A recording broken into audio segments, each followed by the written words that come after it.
Welcome back, furniture folks. This week we have a very special episode, and the reason is it is a record breaker. I'll get to that in a minute, but look at this Depression era dresser that definitely caused me some depression as well. This shabby chic pink and white still haunt my farmhouse decor nightmares. And spoiler alert, those wood decals are not original to the piece. But first things first, we need to make sure that we are being safe when we are removing this paint. Paint contained lead until I believe it's 1978. And so any furniture project or even the paint in the walls in your home that look like it could have been painted before the 70s needs to be tested for lead. I cannot stress this enough, and I'm going to be doing a separate video about when you do get a positive lead test, like I do with this piece. So, change of plans. I grabbed my personal protective equipment and got out the hordes of chemical stripper that I was going to end up using on this piece. I can safely say that I have never gone through as much chemical stripper as I did with this piece. I counted a record-breaking, for me, 7 layers of paint on this little dresser. And the previous owners really just doubled down and painted the inside as well as the sides of the drawers, which was just a lot. I've never had to strip the inside and the outside of drawers, and let me just tell you, I like to strip paint off of pieces, and by the end of this, my mind was numb.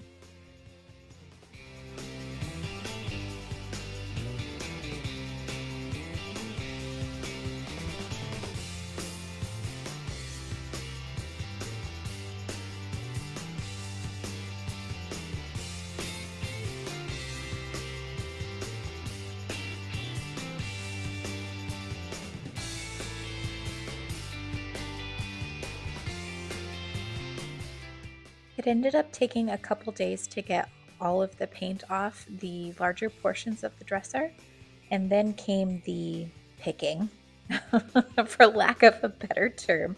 And I used a carbide scraper as well as some dental tools to just get in those teeny tiny little crevices that I could not scrub off with any kind of brush or other chemical. And that took a while.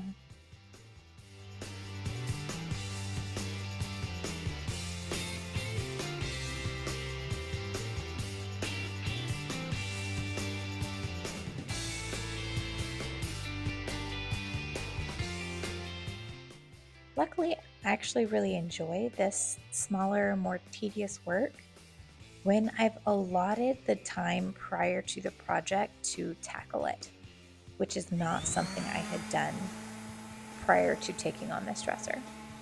Finally, I felt like I had removed enough of the lead paint that I could move forward with safely sanding the rest of the wood and evening that out without potentially compromising my safety or my family's safety. But I did wear a respirator the entire time of this project.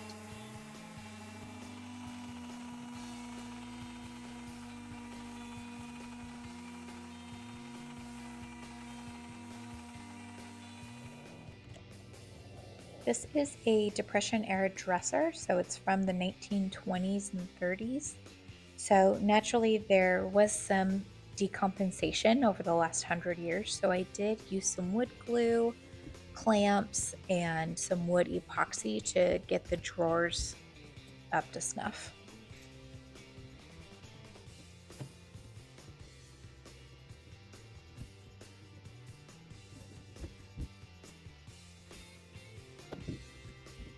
Okay, don't come for me, but I did end up painting the body and a couple of the drawers on this dresser because I had already made such a huge time commitment to a project that I wasn't expecting to spend so much energy and thought and time away from my family on. So I did ultimately compromise and paint it.